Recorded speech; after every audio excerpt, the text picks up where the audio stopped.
Salut à tous, je suis super contente aujourd'hui de vous retrouver pour le 22e épisode des lectures en cours.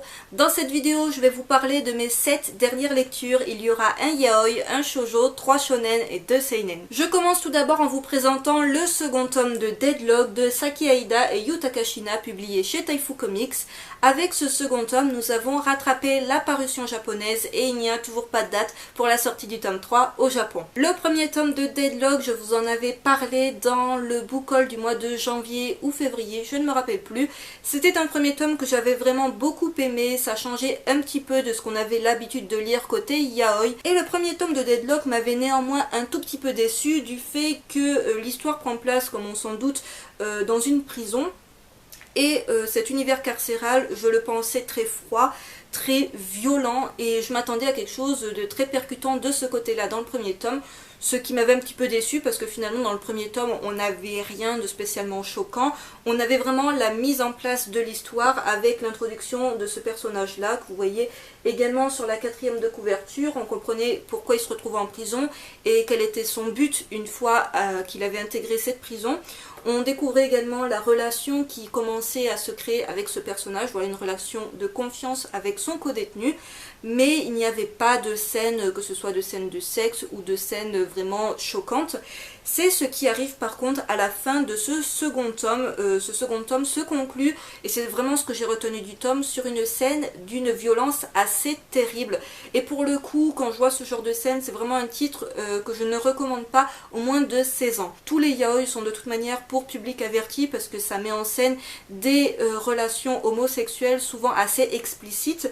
Et de ce fait-là, ils ne sont pas conseillés à des moins de 16 ans, même si, ok, je ne suis pas naïve, il y a très clairement des personnes de moins de 16 ans qui lisent ce genre de titre, mais vraiment quand je vois le genre de scène qu'on va avoir dans ce manga et la scène qu'on a très clairement à la fin de ce second tome, ça me fait penser que vraiment il faut respecter les âges de temps en temps des mangas parce que c'est une scène, même si je m'y attendais un petit peu, très clairement je le voyais venir gros comme une maison, que l'un des personnages allait trahir un autre. Enfin, je ne vous dis pas vraiment ce qui se passe, mais on le sent un petit peu venir. Là pour le coup la ficelle scénaristique est un petit peu grosse et c'est pas très dérangeant, même si on voit où ils vont en arriver. Je dois avouer que la scène, même si elle n'est pas, on ne montre pas tout très clairement, elle est tout de même assez explicite et de ce fait là, voilà, les plus jeunes, abstenez-vous de vous pencher sur ce titre. Alors dans ce second tome, on a également ce personnage-là qui est mis en avant, avec lequel donc lui va se lier d'amitié, il va vraiment se faire des alliés, mais malheureusement c'est une prison dans laquelle il y a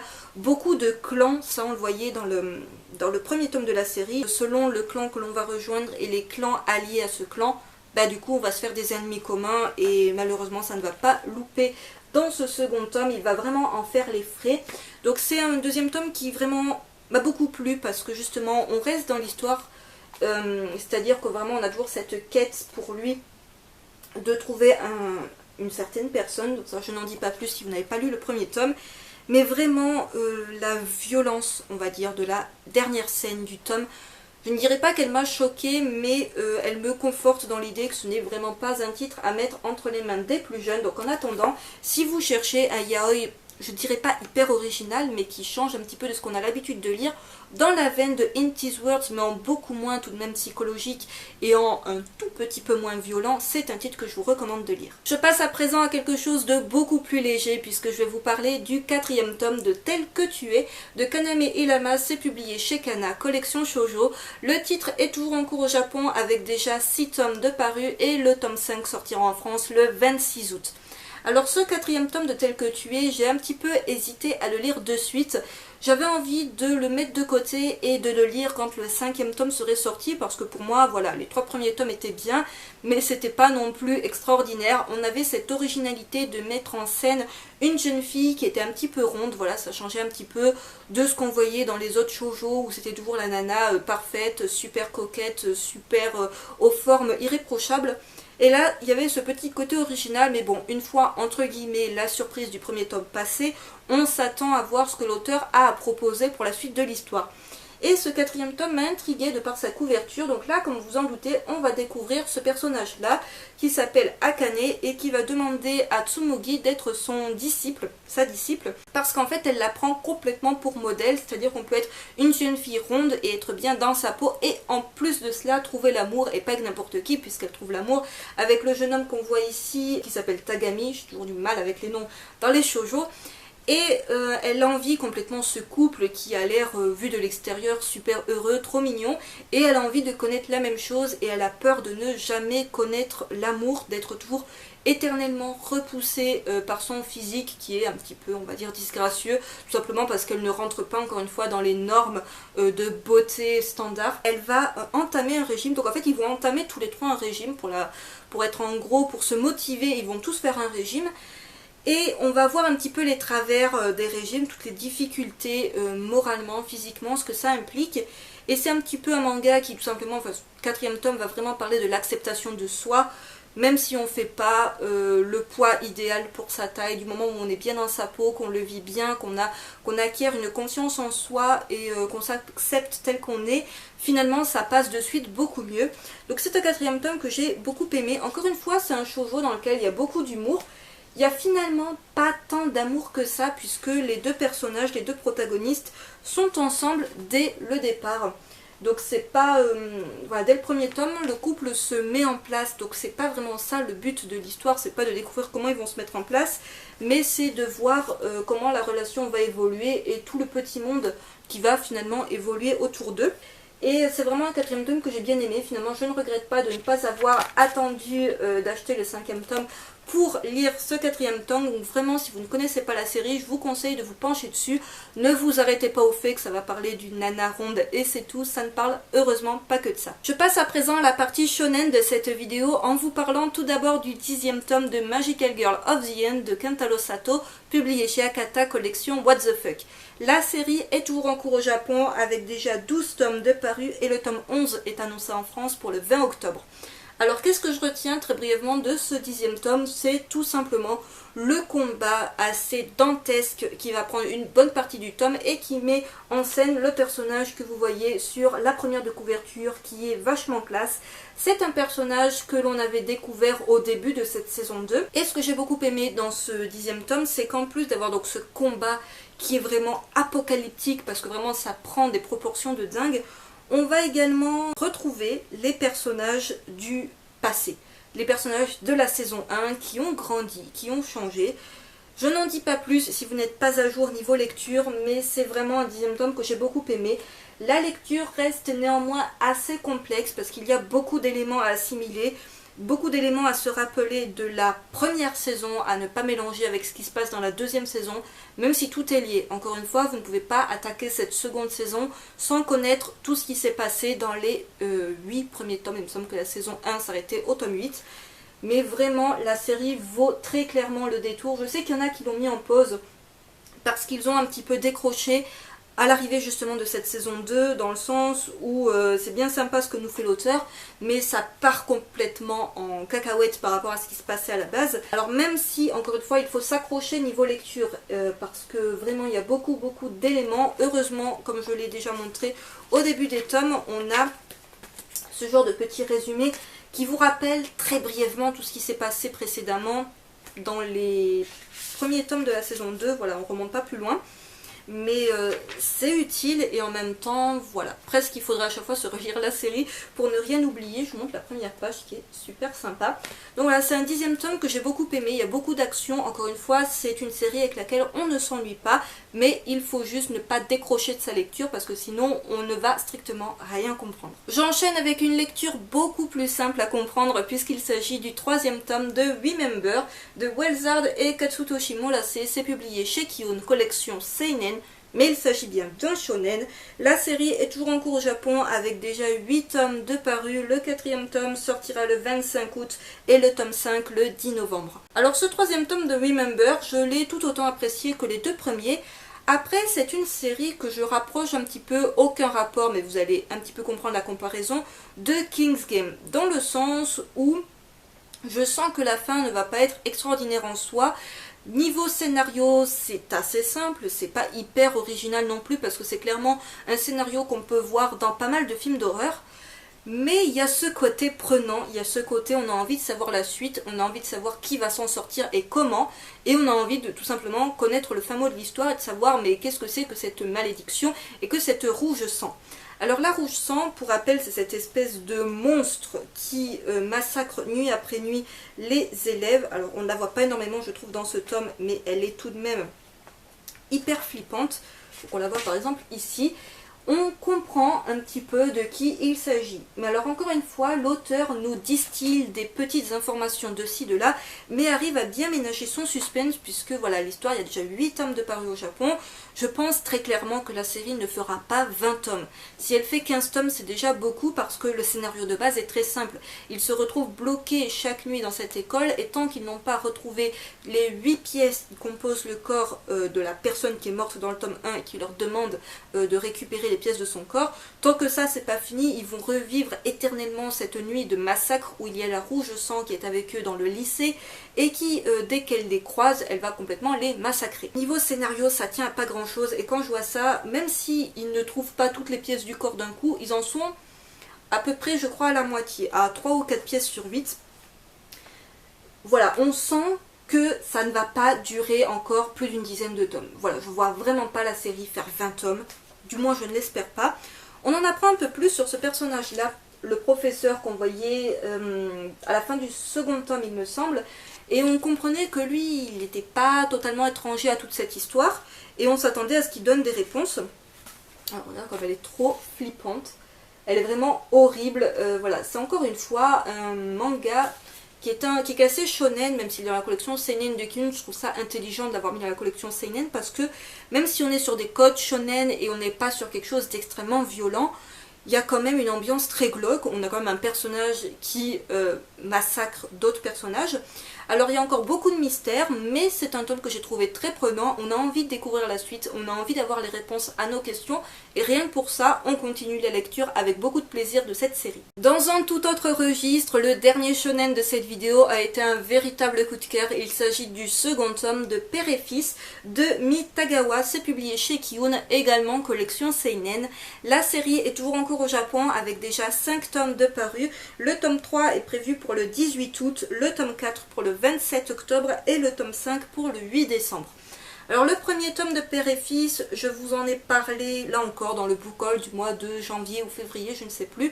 J'avais adoré le premier tome et pourtant j'étais pas du tout emballée par l'histoire de base de suivre les aventures d'un père et de son fils dont la maman est décédée assez tragiquement et il n'a que 4 ans, donc c'est super triste. J'étais pas hyper emballée. Alors après, le tranche de vie, c'est très clairement le genre de manga que je préfère lire. Et en plus, il y a une bonne touche d'humour, mais il y a surtout tellement d'émotions. Alors ce second tome va vraiment tourner autour de l'acceptation du deuil. Donc pour rappel, comment il s'appelle, Shiro a perdu sa maman. Et il est enfin récupéré par son père qui ne l'avait pratiquement jamais connu jusque-là. Et il va l'emmener avec lui sur les routes puisque son père est un herboriste itinérant.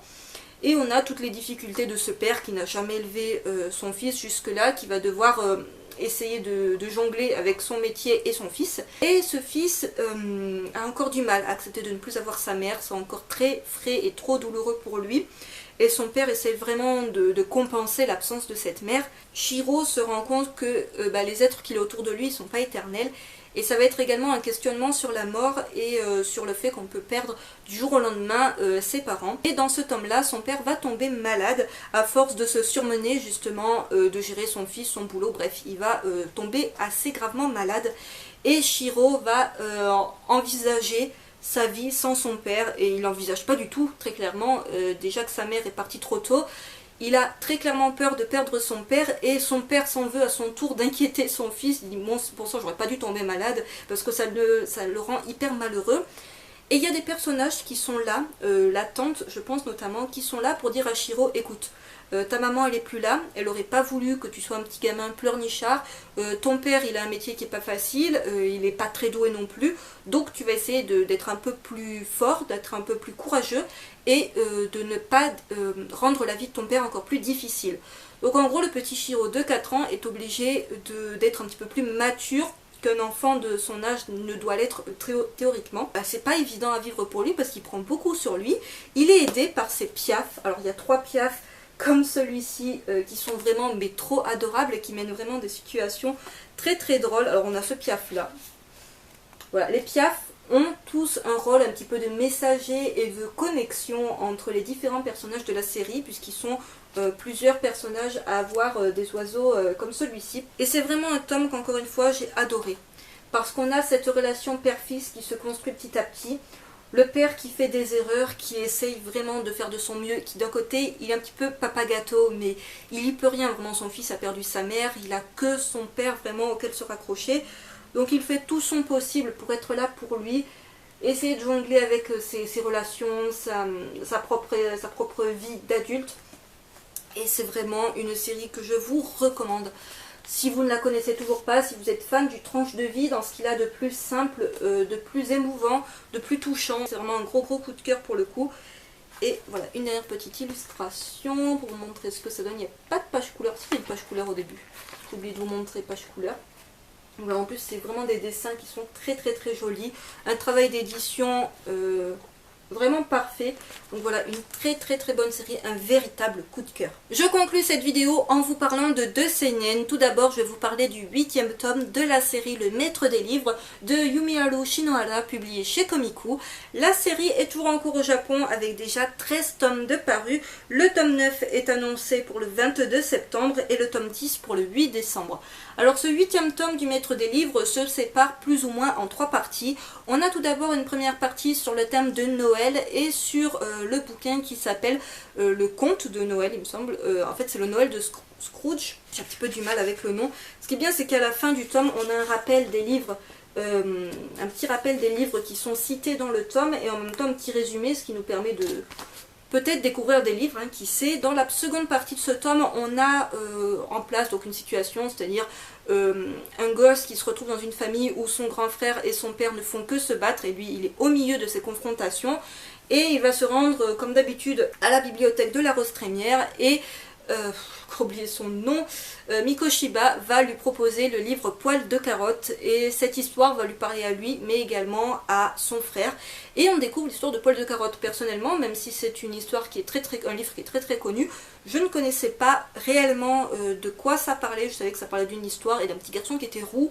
mais alors je ne savais pas que ce gamin subissait autant de sévices de sa famille. La 3e partie, parce que je conclue avec la 3e partie du bouquin, on met en place 2 personnages qu'on connaissait déjà, dont un qui essaye de créer son livre pour enfants, qui a beaucoup de difficultés à le faire. Il est plus ou moins aidé, coaché par la personne qui est censée l'aider à le publier, et il va un petit peu solliciter des enfants et d'autres personnes autour de lui pour l'aider dans cette quête. Il s'inspire beaucoup bien évidemment de la bibliothèque de la Rose Trémière et de Mikoshiba lui-même. On est encore une fois sur un registre qui est très calme, très posé, et en même temps c'est une lecture que je trouve très enrichissante parce qu'encore une fois voilà, on découvre au moins 2 ou 3 livres par tome et c'est des grands classiques pour la plupart du temps.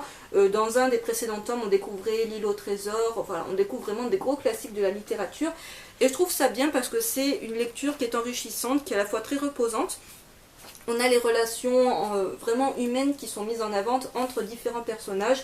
Les personnages qui petit à petit se raccrochent à cette bibliothèque pour enfants. C'est un tome que j'ai vraiment beaucoup aimé. Si vous ne connaissez toujours pas la série, je vous recommande vivement de vous pencher dessus. Après, il n'y a pas énormément d'action. C'est une série, ce sont des tomes qui se lisent assez... comment dire, ils se lisent pas rapidement. En gros, il y a beaucoup de choses à lire et il faut compter une bonne heure de lecture par tome. Mais il y a de l'humour.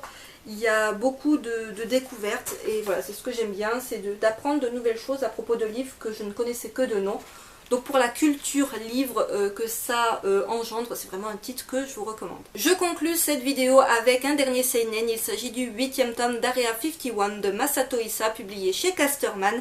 La série est toujours en cours au Japon avec déjà 12 tomes de parus et le tome 9 est prévu en France pour le 7 septembre. Alors déjà petit focus sur la couverture que je trouve vraiment super belle, encore une fois très colorée et très détaillée, voilà, au niveau des personnages et de tout ce que l'on peut voir sur les couvertures des tomes. Donc à la fin du 7e tome de la série, on restait sur la mort d'un personnage, sur le sacrifice d'un personnage principal qui était un grand ami de McCoy, et dans ce 8e tome on retrouve un ancien allié de McCoy qui refait son apparition et avec lequel elle va s'associer à nouveau. Et cet allié-là, en fait, il a besoin de l'épée qui est dans le corps de McCoy, qui, pour rappel, tient son corps en vie, puisque son corps est à la base coupé en deux et il est retenu par cette épée. Et elle va raconter un peu plus précisément son histoire. Voilà, elle va être très bavarde dans ce tome, parce que d'habitude, c'est un personnage qu'on connaissait comme étant assez mystérieux, même si, voilà, on savait déjà que le grand amour de sa vie était mort. Le grand amour de sa vie, c'est un petit peu maintenant son arme, puisqu'il reste vivant à travers cette arme. Et on ne savait pas en fait pourquoi elle avait cette épée dans le corps et quelle est l'importance de cette épée pour elle. Et elle va lui raconter, donc à ce nouvel allié, ancien et nouvel allié, elle va lui expliquer pourquoi il faut qu'elle reste en vie encore quelques temps, quel est son but. Donc ça c'est vraiment The Événement of the Dead de ce tome 8. Et en gros elle dit voilà, une fois que j'aurai atteint mon objectif, l'épée je te la donne, je peux mourir tranquille, en gros voilà, jusque là il faut que tu m'aides à arriver à cet objectif. Ils ont vraiment une direction maintenant qui est donnée, ils ont vraiment l'objectif de l'histoire qui est donné, parce que jusque là on savait qu'elle était détective, qu'elle venait en aide, voilà, qu'il y avait cette histoire d'argent, tout ça qui était mis en avant, mais on ne savait pas vraiment qu'est-ce qui l'a motivée et pourquoi il y avait ce mystère autour d'elle. Donc ça le mystère est un petit peu élucidé. Donc c'est vraiment une série que j'adore. Dans ce 8e tome en plus on met beaucoup en avant, alors il y a la mythologie du serpent, mais il y a aussi beaucoup tout ce qui est nordique. Encore une fois, ça on le voyait déjà dans le tome précédent, c'est-à-dire tout ce qui est Odin, Thor et compagnie. C'est vraiment une série que je ne saurais trop vous conseiller de lire si vous êtes fan de créatures fantastiques, de mythologie. Voilà, encore une fois, à la fin de chaque chapitre, on a un des personnages de la mythologie qui est présenté avec son histoire, donc c'est vraiment très enrichissant comme lecture. Avec un univers qui est tout de même assez sombre sur le thème un petit peu du polar. C'est vraiment une très bonne série que je vous recommande de lire si vous ne la connaissez toujours pas. Cet épisode des lectures en cours est à présent terminé, j'espère qu'il vous aura plu. N'hésitez pas à me dire en commentaire si vous avez lu certains des titres que j'ai présentés dans cette vidéo, votre avis à leur sujet. N'hésitez pas non plus à me dire ce que vous avez lu dernièrement. Sur ce, je vous retrouve très vite pour une prochaine vidéo. Bye!